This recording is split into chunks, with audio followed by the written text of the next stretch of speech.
1981 թվականի մայիսի 13-ին Հռոմի Պապի ավտոշարասյունը մտնում է Սուրբ Պետրոսի հրապարակ։ Հովհաննես Պողոս II, ինչպես միշտ մտնում է հրապարակ առանց թիկնազորի, ողջունում է բոլորին եւ օրհնում յուրաքանչյուրին։ Հանկարծ լսվում է 6 կրակոց։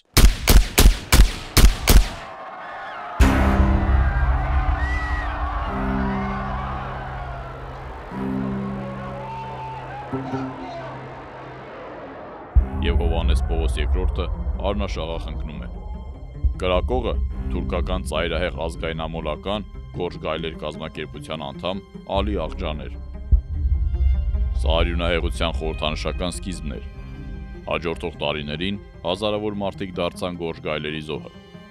Ալ-Քայդայից եւ ISIS-ից շատ ավելի վաղ Գորժ Գայլերը գործում են նույն մեթոդաբանությամբ, ինչ նշված տերորիստական խմբավորումները։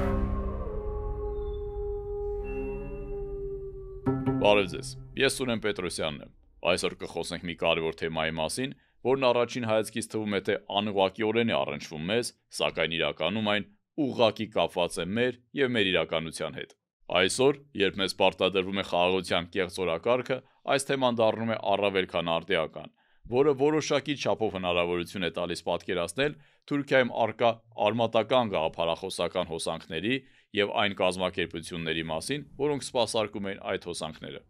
Բաժանորդագրվեք մեր ալիքին, տարածեք թողարկումը, նպաստելով օգտակար բովանդակության տարածմանը։ Իսկ մենք սկսենք։ Ովքեր են Գորժ Գայլերը։ Ով է նրանց ստեղծել։ Որն է նրանց գաղափարը։ Արդյոք նրանք գոյություն ունեն այսօր։ Soykırım müzesindeyim. Au!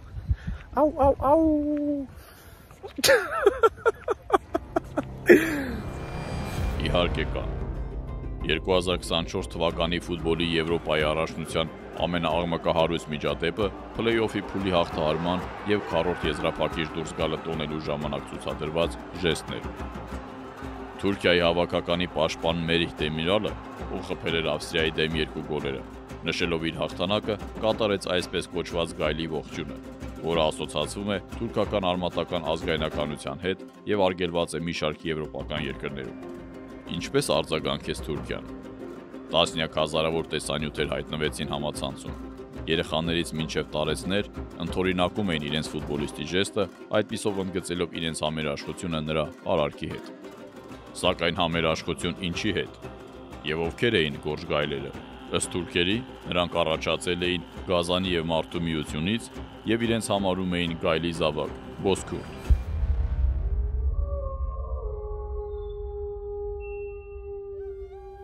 Դարեր անց Գորժ Գայլը դարձավ թուրքական ծայրահեղ ազգայնամոլական կազմակերպության խորհրդանիշը, ովքեր հավատում էին, որ իրենք սերում են գայլի եւ մարդու միությունից։ Եթե այս առասպելից հանենք ամբողջ քնարերգությունն ու պոեզիան, մնում է մի պարզ փաստ։ Գայլը վտանգավոր գիշատիչ եւ որսորդ է։ Եվ այսպես Ալթայի անտառներում ծնված առասպելը կերպափոխվեց եւ վերածվեց թուրքական քաղաքական ծրագրի, որի առաքելությունն էր իր հետևից որսի տանել աշխարհի բոլոր թուրքերին։ Այսպես ծնվեց Գորժ Գայլերի գաղափարը։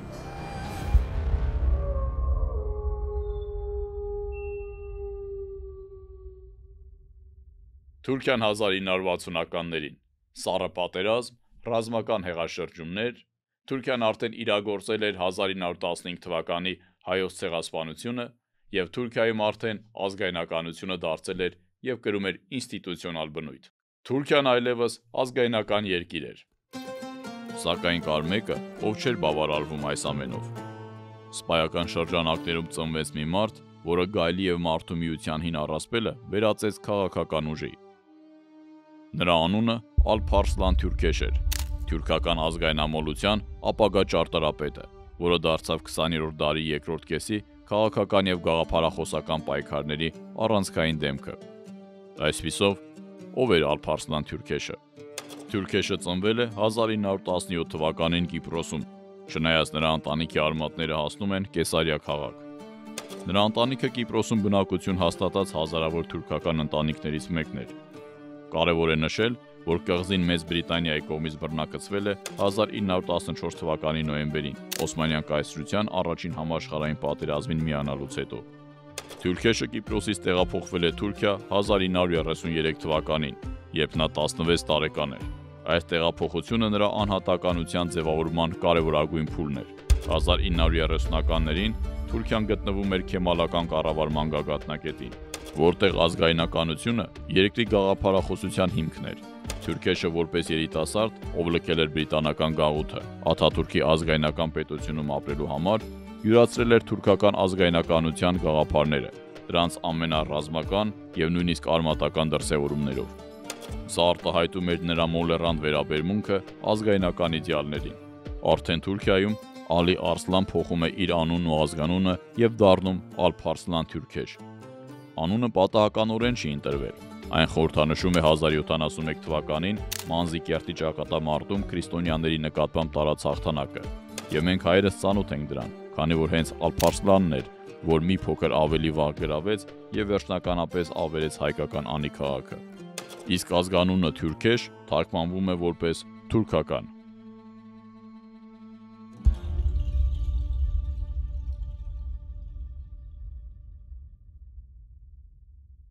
1930-ականներին թուրքական ռազմական շրջանակներում կային երկու ազգայնական հոսանքներ։ Առաջինը քեմալականությունն էր, Մուստաֆա Քեմալ Աթաթուրքի կողմից առաջ քաշված թուրքական ազգայնական գաղափարախոսությունը, որն աշխարհիկ էր եւ միտված արդիականացմանը։ Երկրորդ հոսանքն արմատական ազգայնամոլությունն էր, որի կողմնակիցները դժգոհ էին Աթաթուրքի արևմուտքի հետ իրականացվող փոխզիջումներից։ Սրանք մարդիկ էին, ովքեր պանթուրքիզմը դիտարկում էին ոչ թե որպես մշակութային շարժում, այլ որպես քաղաքական ծրագիր։ Նրանք իրենց նպատակը համարում էին թուրքական ժողովուրդների միասնությունը, Թուրանն անվանելով թուրքականության նպատակ։ Հենց այս արմատական ազգայնամոլության երկրորդ ձևի մեջ էր տեսնում իր դրսևորումը Թուրքեշը։ Այդ ժամանակ ազգայնամոլությունը մեծ ժողովրդականություն էր վայելում Թուրքիայի ռազմական համալսարաններում, որոնցից մեկում էլ սովորել է Թուրքեշը։ Հարկ է նշել, որ նա սովորել է գերազանց եւ ապագայում լավ զինվորական կարիերա արել, հասնելով գնդապետի կոչման։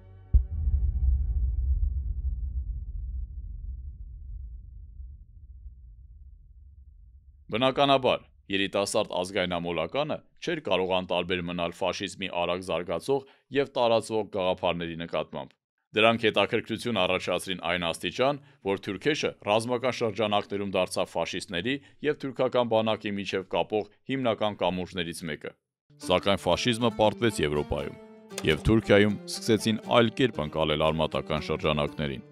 Ալփարսլանը եւ ազգայնականության ու թուրքականության հայտնի քարոզիչ Նիհալ Ասթզը, ինչպես նաեւ ռազմական ու մտավորական շրջանակներից որոշ անձինք ձերբակալվեցին ռասիզմի եւ պետության դեմ քայքայեջ գործունեության իրականացման մեղադրանքով։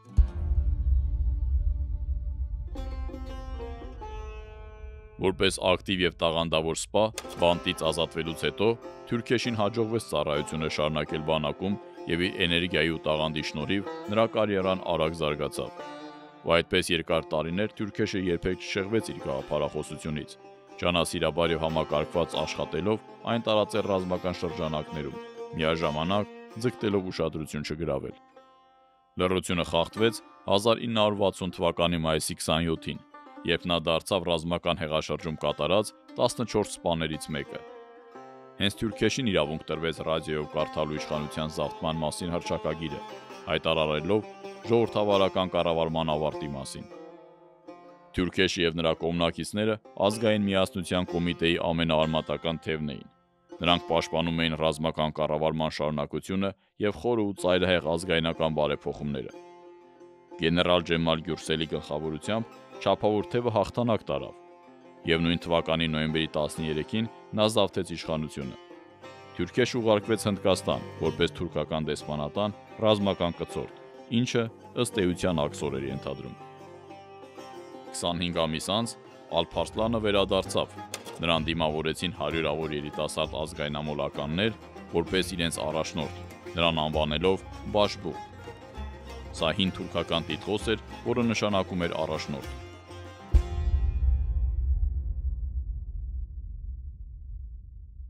Վերադառնալուց կարճ ժամանակ անց Թուրքեշը միացավ Հանրապետական գյուղատնտեսական ազգային կուսակցությանը եւ շատ շուտով 1965 թվականին դարձավ նրա առաջնորդը։ Նույն 1965 թվականին նա հրատարակեց իր հայտնի 9 կրակների դոկտրինան, որը դարձավ կուսակցության գաղափարախոսության հիմքը։ 1969 թվականի փետրվարին Ադանայում կայացած համագումարում կուսակցությունը վերանվանվեց, դառնալով ազգայնական շարժում կուսակցություն։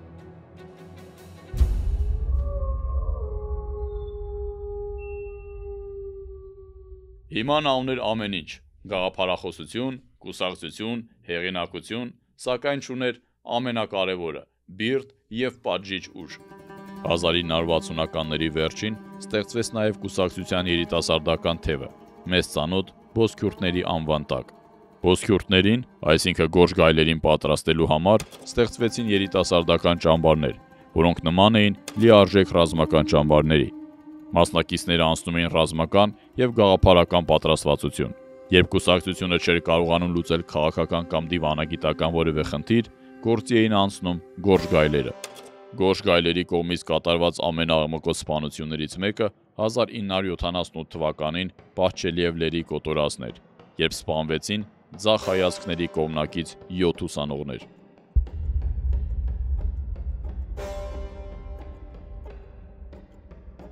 Կարևոր է նշել, որ այդ ժամանակահատվածը սառը պատերազմի գագաթնակետն էր։ Արևմուտքում ՆԱՏՕ-ի կողմից կազմակերպվեց Գլադիո գաղտնի գործողությունը, որի նպատակն էր եվրոպական երկրների իշխանական և պետական համակարգից կոմունիստների դուրս մղումը, որը պետք է նպաստեր Խորհրդային Միությանը դիմակայելուն և կանխեր կոմունիստական գաղափարախոսության տարածումը։ Այդ ժամանակահատվածում Թուրքիայում դրսևորվեց Deep State խորքային պետության գործոնը։ Պետական ապարատի ներսում ենթադրաբար ստվերային կոալիցիա, որը կազմված էր հետախուզական ծառայությունների, բանակի, իրավապահ մարմինների և կազմակերպված ծայրահեղ աջ աշխարհազորայինների ներկայացուցիչներից։ Թուրքեշի համար ստեղծվեցին իդեալական պայմաններ։ Ալփարստան Թուրքեշը դարձավ ծայրահեղական աջ երիտասարդության և գաղտնի ծառայություններին միմյանց կապող հիմնական օղակը։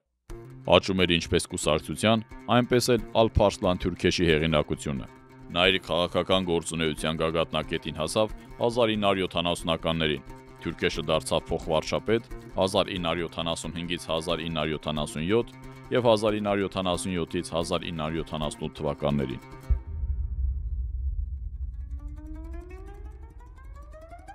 Թուրքեշի համար քաղաքական բարգավաճման շրջան էր սկսել, իսկ նրա գաղափարական թշնամիների համար արյունալի ժամանակներ։ Գորշ գայլերը տասնյակ հազարավոր ակտիվ անդամներ ունեին ամբողջ Թուրքիայում։ Ստեղծվել էր մոտ 30 մարզական ճամբար։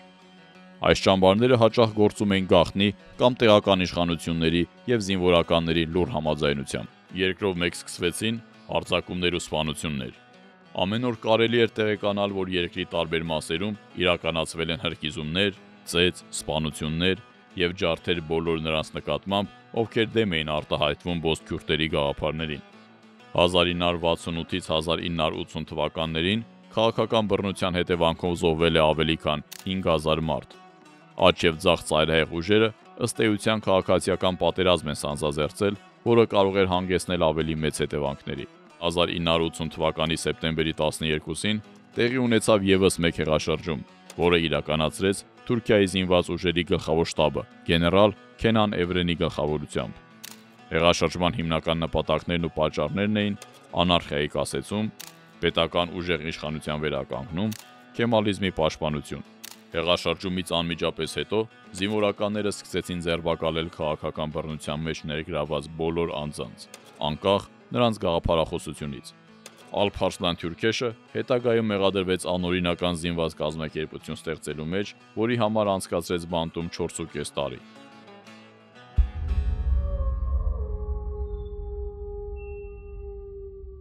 Չնայած ձերբակալություններին, հեղաշրջումը փաստացի իրականացրեց գորշ գայլերի նպատակները։ Փաստացի ձախերի ջախջախում։ Հեղաշրջման ռազմական կազմակերպիչները ջախջախեցին ձախ և արհմիութենական կազմակերպությունները, որոնք գորշ գայլերի հիմնական թշնամիներն էին։ Զինվորականները ձախերին համարում էին պետության համար ավելի մեծ սպառնալիք, քան ծայրահեղ աջերին։ Շեշտը դրվեց իսլամական պահպանողականության ամրապնդման վրա։ Ռազմական կառավարման շրջանում ազգը համախմբելու նպատակով ավելի մեծ շեշտադրում էր արվում ավանդական արժեքների վրա, որոնք գաղափարախոսական առումով համընկնում էին Թուրքեշի ուսմունքի հետ։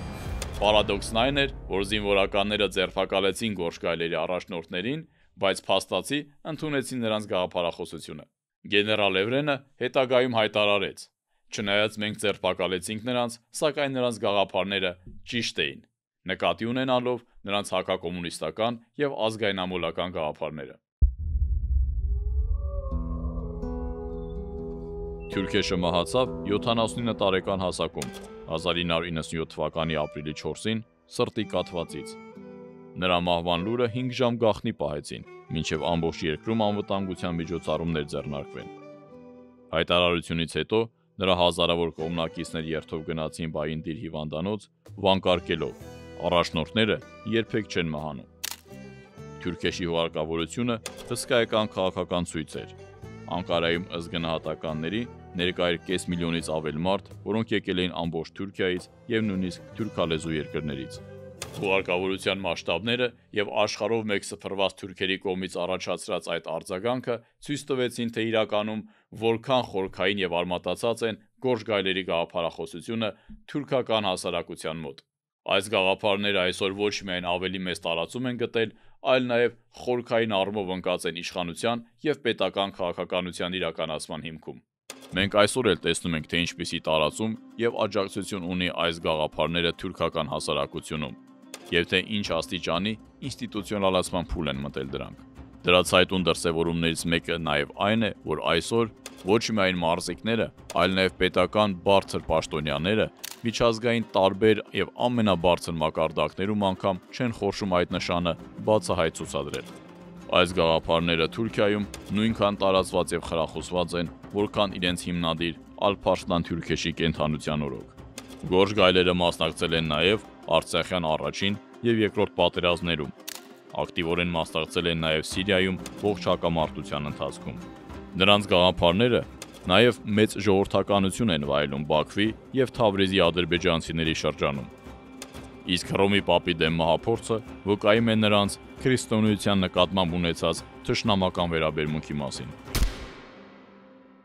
Ինչպես արդեն նշել էինք, Գորշ գայլերը եւ նրանց գաղափարախոսությունը թուրքական ազգայնամոլության դրսևորման ընդամենը ձևերից մեկն է, որը տարեստարի ավելի ու ավելի շատ կողմնակիցներ է գտնում թուրքալեզու երկրներում, այդ թվում նաեւ Ադրբեջանում։ Այսօր, երբ մեզ պարտադրում են մերժել մեր ինքնությունը, ուրանալ պատմությունը եւ հրաժարվել խորհրդանիշներից, փաթեթավորելով այն որպես խաղաղության օրակարգ, չպետք է մոռանալ թուրքական քաղաքականության հիմքում ընկած գաղափարների եւ դրանց իրական նպատակների մասին։ Կարևոր է արձանագրել, որ անվտանգության երաշխավորման առանցքային պայմաններից մեկը խաղի կանոնների եւ իսկության ճանաչողությունն է, քանի որ առանց դրա անվտանգություն ունենալ պարզապես հնարավոր չէ։ Եվ այս պարզ խաղի կանոնների ճանաչողությունից է բխում պատմական այն հստակ ճշմարտությունը, որ միջազգային հարաբերություններում երբեք չեն գերակայել մարդկային հարաբերությունները, բարոյականությունը կամ այլ նմանատիպ էմոցիոնալ կատեգորիաներ։ Միջազգային հարաբերություններում մշտապես ընկած է եղել բացառապես ազգային եւ պետական շահը, որի հիմքում իր հերթին ընկած է եղել ուժային գերակայությունը։ Ամփոփելով այս ամենը, այնուամենայնիվ անհրաժեշտ է եւս մեկ անգամ նշել, որ մենք այսօր էլ ունենք հսկայական ռեսուրսներ հաղթահարելու այս բազմամակարդակ մարտահրավերներն ու սպառնալիքները, որի համար կա մի քանի անհրաժեշտ եւ հիմնական նախապայման՝ ճանաչել խաղի կանոնները, ունենալ ազգային ինքնություն եւ ազգային նպատակ, դրսևորել կամք եւ միավորել ազգային ներուժը։ Իսկ դուք ինչ եք կարծում։ Թուրքերն այսօր փոխվել են, ինչպես ներկայացնում է մեզ մեր իշխանությունը, թե դրանք 1915 թվականի ցեղասպանությունը իրականացրած նույն թուրքերն են։ Ընկերեք ձեր կարծիքը մեկնաբանություններում, ես սիրով այն կարդում եմ։ Ձեզ հետ է Սուրեն Պետրոսյանը։ Եղեք ոգով ուժեղ եւ միշտ նոր հանդիպում։